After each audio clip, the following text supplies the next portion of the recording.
Good morning. Today in class we're going to be doing Chapter 20, Section 2. They're follow-along notes. Watch the video and follow along with these notes, please. The video is a little lengthy, so I'm making this a 2-day assignment. I'd suggest you watch half the day and then finish tomorrow, or you're at your own convenience. I'll be grading it over the weekend. Make sure you're turning in your stuff on time.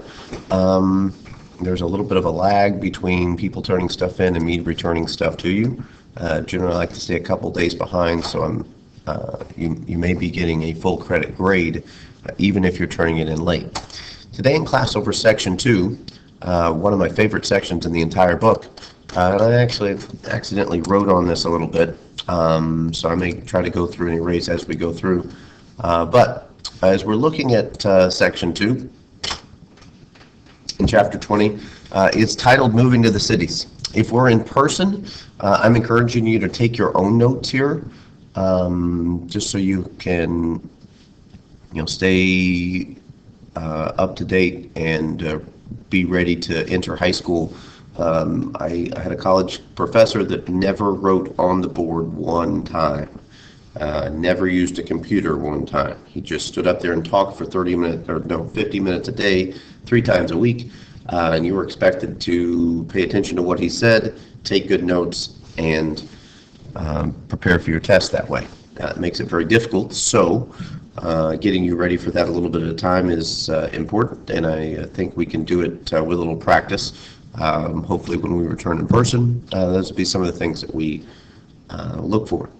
Moving to the city, a lot of the population in 1870, remember we were farmers, so 1 in 4 people lived in cities. So that's about, if we did the math there, and I'm looking at all of my little notes on the side there, kind of funny from year to year.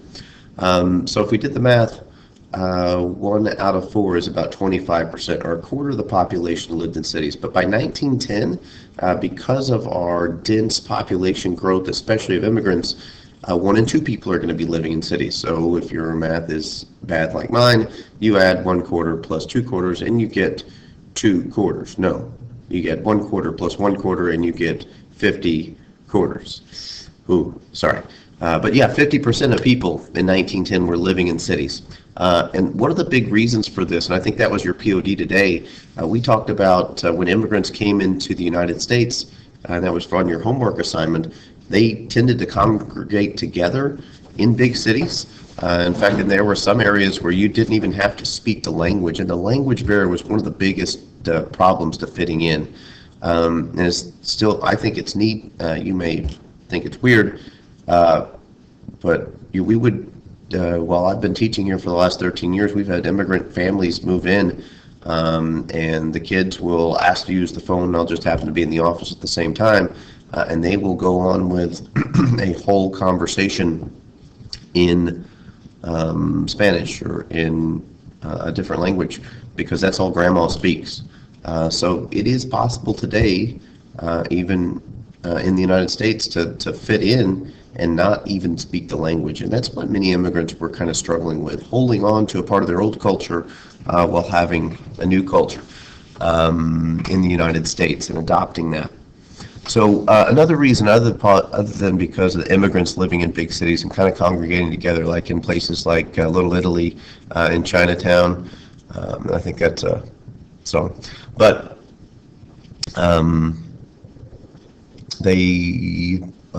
other reasons for people moving to cities was because of mechanization, farm jobs. Because of mechanization, I think you have to write that word down. People got replaced by tractors, so it required less people to be needed to work on farms. Transportation and resources. Railroad fed the growth of cities, railroads, and I don't know if I got this slide for you, so you may just have to listen here. So the big railroads, and that's how little towns kind of popped up too, especially out in the middle of nowhere. If they had a railroad stop there, generally a small town or even larger town grew up because of it. Chicago became one of the biggest meat packing cities, so its location was very important on Lake Michigan and had connections to the railroad. Pittsburgh thrived because of the iron and steel industry. We talked about that last hour. And major seaports in the United States opened up in New York and San Francisco. So when you think of New York as being this big, huge industrial city, one of the reasons that they're so massive is because they are on the coast and they trade with other countries.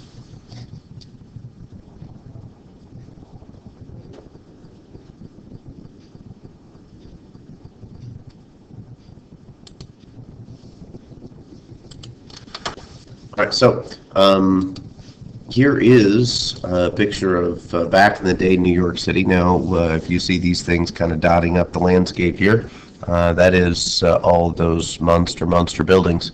But if you can see from the beginning of time, they sectioned off this part of New York. And if we're in class, we're kind of talking about what this place is called, the big huge square of New York City. That's not a big huge building. It's a bunch of trees. So if you guessed Central Park, that is the area that they kind of sectioned off. So in this chapter, and this is a 40s, 50s picture here, still in black and white, but we just kind of wanted you to see all the shipyards, all the naval yards, and all the ports, and all the piers, and all the boat traffic that's in the spot. Tenement living. People poured into cities faster than houses could be built, forcing many to live in these tenements or slums. Slums were the neighborhoods that they were located in. So we'll see a couple of pictures. All of the people that would live, kind of right on top of each other. There wasn't common. Not everybody had a bathroom at this time. In fact, that's how you could tell if a guy really liked a girl, because if the guy and the girl are walking down the street, and he stands in between the girl and this big huge building right here, it meant that he really liked her. However, if this was a one-date thing and it wasn't, there was not going to be a second date, you may let the girl walk on the inside.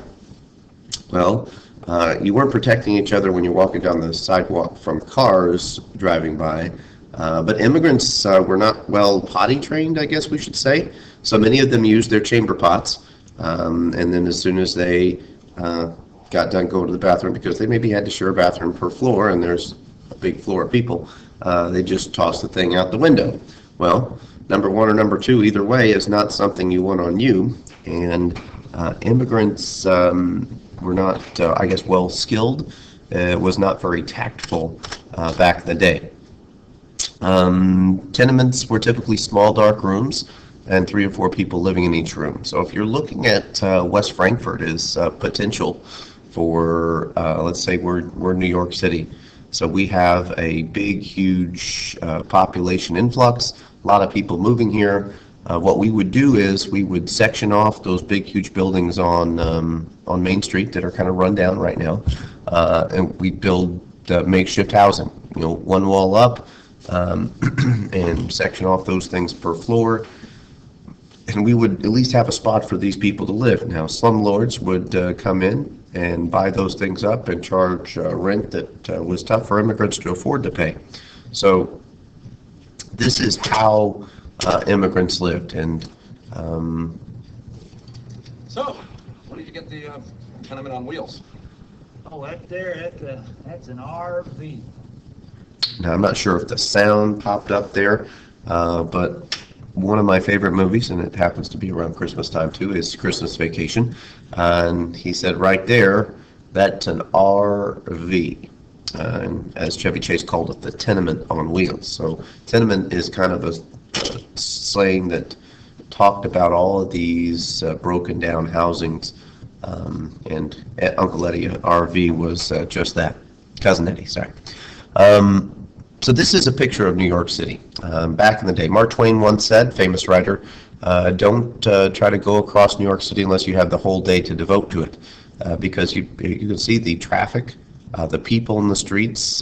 We got mostly horse-bound stuff at this time, turn of the century, or late 1800s here. So we looked at, cars are not really a thing, but people kind of flocked into the streets. There were people everywhere, and blocks of people. Now, if we looked at their faces a little bit closer, we might decide that, hey, this is a big Italian neighborhood or a big German neighborhood. However, you can see these vertical housing units up with lots of people being there. Tenements, some of the people that had to go into tenements to count noses because they had some regulations on how many people you could actually have in a house. Well, they were counting noses. They said there were kids just everywhere, and you went to sleep wherever you went to sleep. So he's got sleeping on like a little bench here. Got a blanket, sleeping next to the stove, general red flag. Now this may have also been the heat for the house. If you see this thing, we got coal, usually a coal burning stove. There's the flue pipe that's going up and then out. But this was the warmth. This is what heated your house. So a lot of people at least were around this, and usually mom's in there cooking something. Jacob Riis was a journalist at the time. He wrote a book called How the Other Half Lives, based on this tenement living. And trash was everywhere, and sanitation was not a thing. There was no garbage collectors in New York City at the time. People were throwing trash into the streets as well as their chamber pots. They were empty in there. If we look at the alleyways, kind of scary. Another thing you might see through the city streets, this is how people dried laundry. And as we were cleaning out my grandma's and Bailey and Annabelle's great-grandma's basement, she had a laundry stringer thing. So it just kind of mashed out the water, and then you would hang up the clothes before the age of dryers. And gangs were another problem in New York. On the flip side, though, professional people like doctors and lawyers and ministers, they moved out of New York City. They were tired of getting crap thrown on them literally and walking down those streets. So they moved to an area outside the city center, which is another vocab term in the chapter called the suburbs. Many had luxuries. Now let's see if you guys are middle class people here. Who has hot water in their house? Ooh, wow. And indoor toilets and electricity. Fancy. Now, most of you could have probably answered yes to that. So if we were going to flip that around today, we're looking at an upper class or a middle class household. What are some things that you expect to see? That's right. Oh, wait, I didn't hear what you said. This is not Dora. So some people have said in the past, helipads. I don't have a helipad at my house in my tenement. So that may be an upper class type of thing. We don't have a helicopter to land there. But other times people would have said, flat screen TVs for swimming pools. So all of these things, as we look at the difference between middle class and the class system in the United States, some people have more amenities than others. Now, the upper class people back in the 1880s, the Vanderbilts, they were very rich. In fact, they made their money off of these poor immigrants coming into the country, and they lived in mansions that are now converted into small museums. In 1883, Alva and William Vanderbilt threw a party that cost $75,000 back in 1883. Today, that party would have taken the price tag at $1.3 million. Very, very big chunk of change. I'm thinking of if you watched MTV, that Super Sweet 16 or whatever it's called. They always have a big bash, and maybe Justin Bieber sings "Happy Birthday" to the kid, and the kid cries because they got him a Mercedes and they wanted a Porsche, and the spoiled 16-year-old, usually girl, cries. I feel so bad for her with the Mercedes instead of the Porsche. But when we're looking at the Gilded Age, as Mark Twain called it, society was very different. The rich were becoming very rich, and the poor seemed to be getting poorer. Health and crime became an issue in New York and other areas around. Now, this is kind of fitting for this. Right now, it looks to be around Christmas time.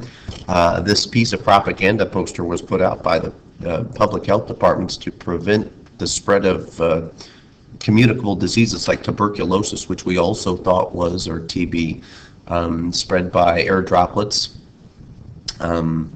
Before the age of masks.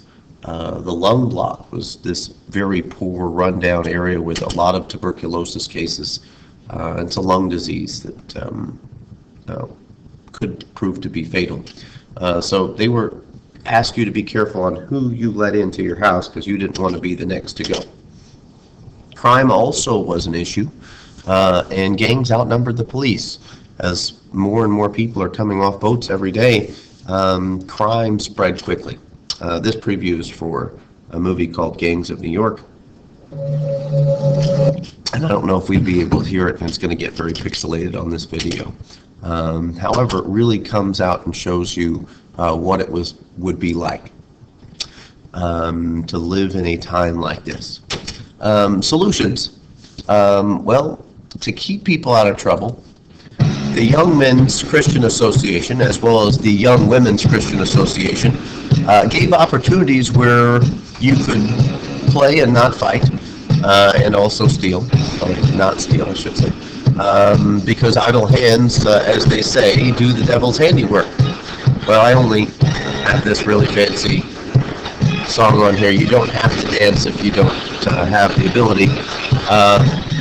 I'm going to turn it down a little bit so you can hear me talk too. But while we're looking at things that were invented at YMCA's, they had this basket up there, and this guy named Dr. James Naismith came up with a plan.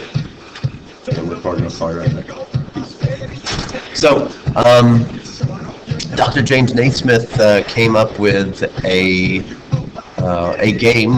There was a stick. I think you had to actually poke the ball out. They didn't have nets back in the day. Oh wait, here it is.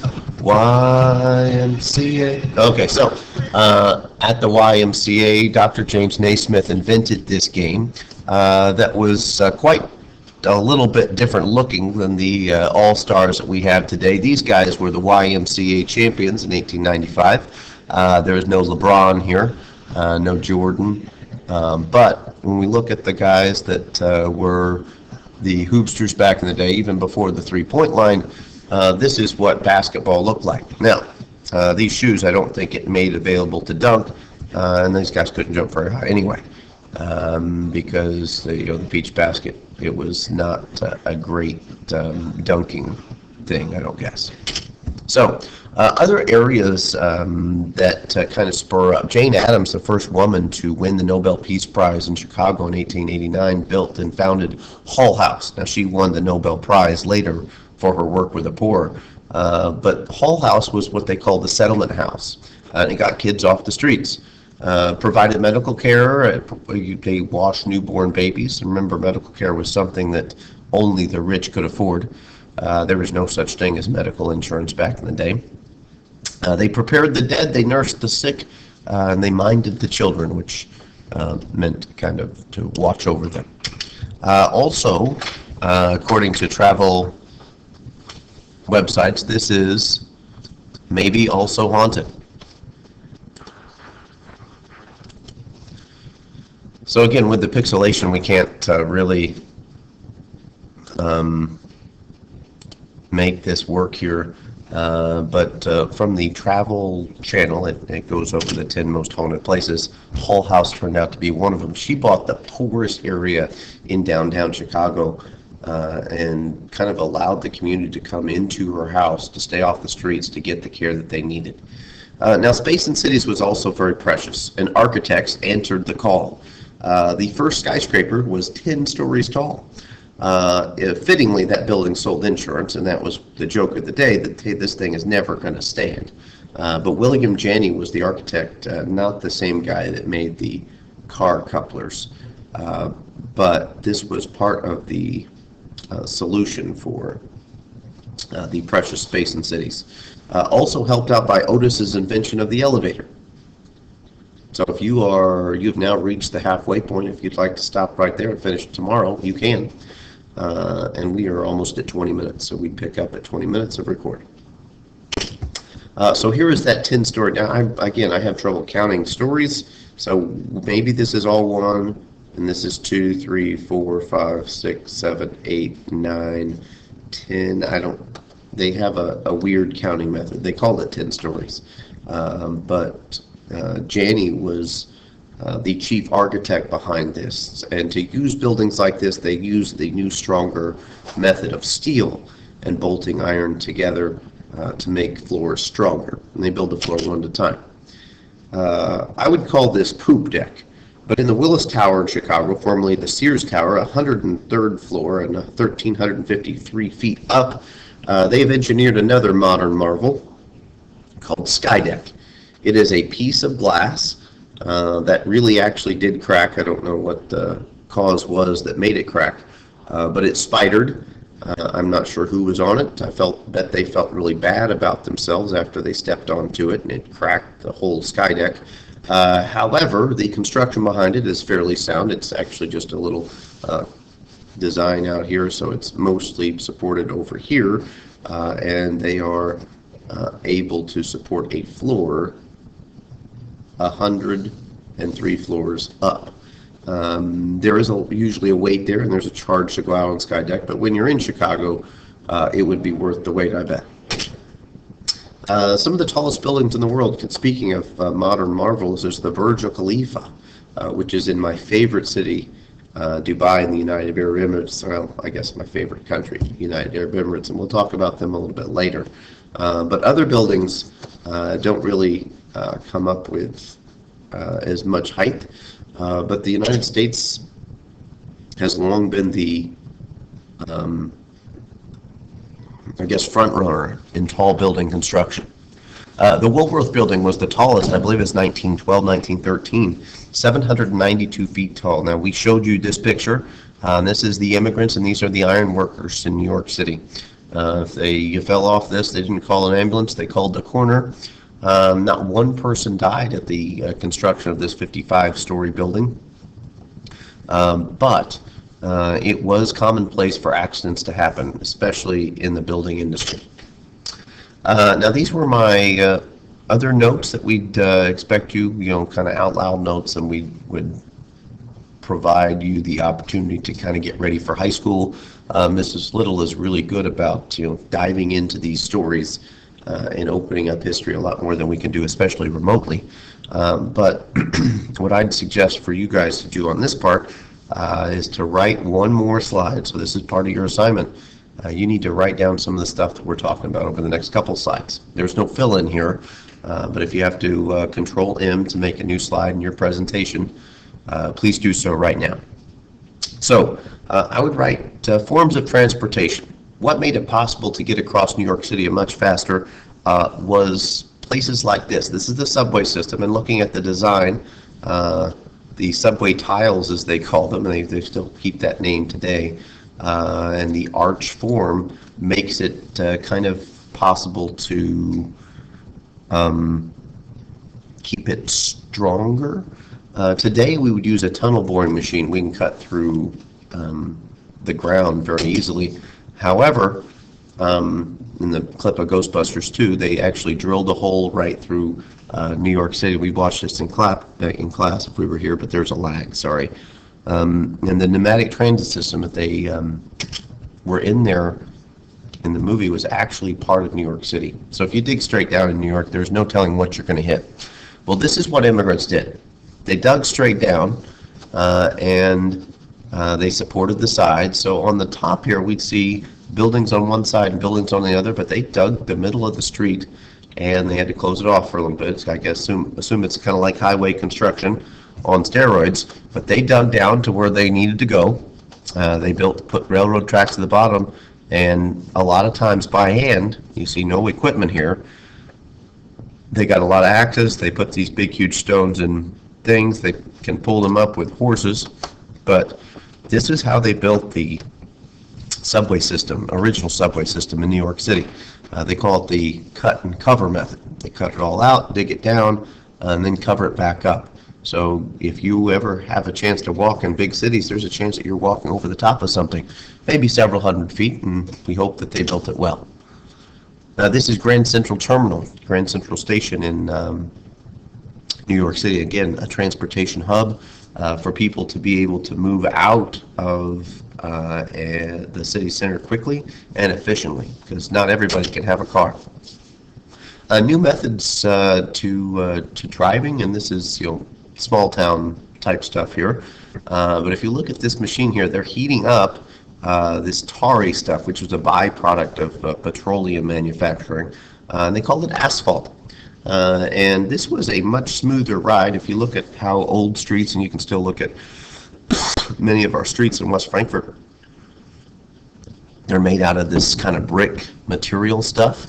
Well, it wasn't a smooth ride, especially when they didn't have shocks in Model Ts. So they came up with this plan. If they just put this smooth coating over the top of it, it's a sticky stuff.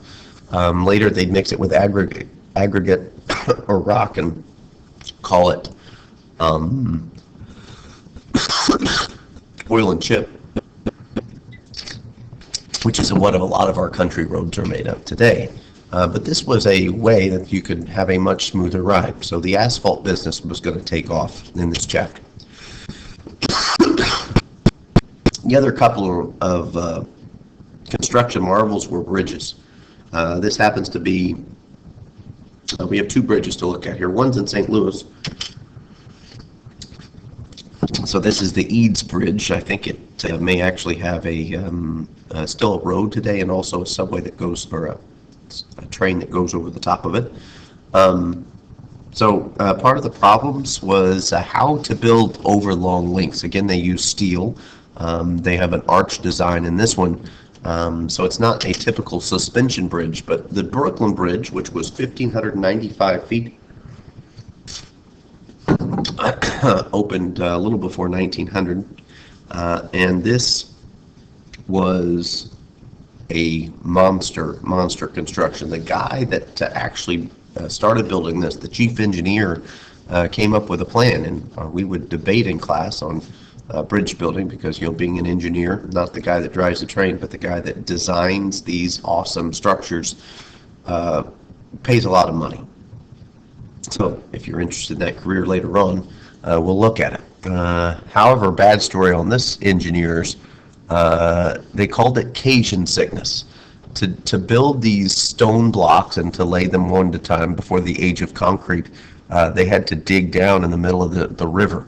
Well, the water would rush in, so they had to kind of funnel it out, or put up some waterproofing material on the inside of this.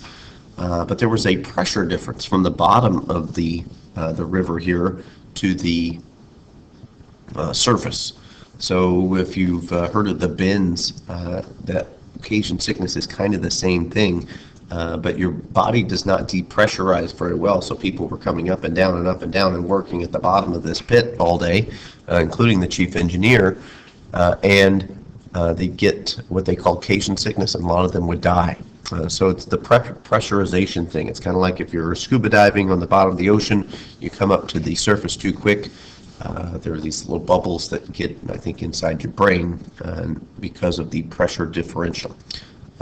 Takes a little bit more scientific term than that, I think. So part of the cool thing here was that, one, it was going to span a huge length, but the suspension aspect here, so they actually have a reverse arch compared to the Eads Bridge, and all these little wires are actually doing a job to hold this thing up. Now, as soon as it opened, they were really kind of scared about it, so they had to test it out. So back in the day, how did you get to test this thing out? Well, in 1884, they had circus elephants go across it. So they're bouncing around, and it stood the test. So the bridge was open for the public in 1884. And there still is from today. They built it higher because of the boat travel that need to come in and out. So there is that. We just talked about Central Park earlier. Now this is Central Park today. Still, they have not built in that area. So that's the end. I need you to open to page 597. You don't have to do that. But this was the other thing that's mentioned in section 2 about art. This is called the arrangement in gray and black, or Whistler's Mother, who is a portrait of his mother. It's James Whistler. I've always thought, very interestingly enough, that they drew a picture inside of a picture. But Whistler's Mother, the arrangement in gray and black, reflected the regalism and the idea of what drew people to art and everything else in this chapter. So what this was not the Megan Foxes of the world, but it's just a regular, ordinary lady, maybe listening to the radio, looking out the window in her home. So this type of art, as well as Mark Twain's writing, reflected what real life people did at the time, including Jack London's book called The Wild, real life people. Same thing with the herring net here. Winslow Homer painted stormy sea scenes, which is an alliteration that Mitch Deason will tell you about later on. But these stormy sea scenes were just depicting the life of what Winslow saw on a normal day. So this is the herring net here. Apparently herring's the type of fish that these fishermen are catching. Doesn't look like an extremely safe job. You guys were scared about falling from the big tall building. This looks a lot more dangerous here. But the herring net, again, depicted the real lives of sailors and fishermen out on the ocean. So I asked you to write a half a slide, a couple of things about these last several things. If you need to go back, we'll just kind of go back quickly and see where we started with our oral notes. We started talking about new transportation methods, talked about the subways, talked about mass movement of people with Grand Central Station making roads smoother with asphalt, and spanning previously unspannable bridges with, or unspannable rivers with these new bridges in the Brooklyn Bridge and the Eads Bridge in St. Louis. Talked a little bit about Central Park and the theme of art as well as writing back in the day was this, realism. So thank you very much. Since it's the weekend, because I'm giving you 2 days for this assignment, make sure this weekend you don't do anything to cause harm or embarrassment to yourself, your school, your family, social studies teacher, baseball coach, your community. Don't get arrested. Have a good weekend. Peace.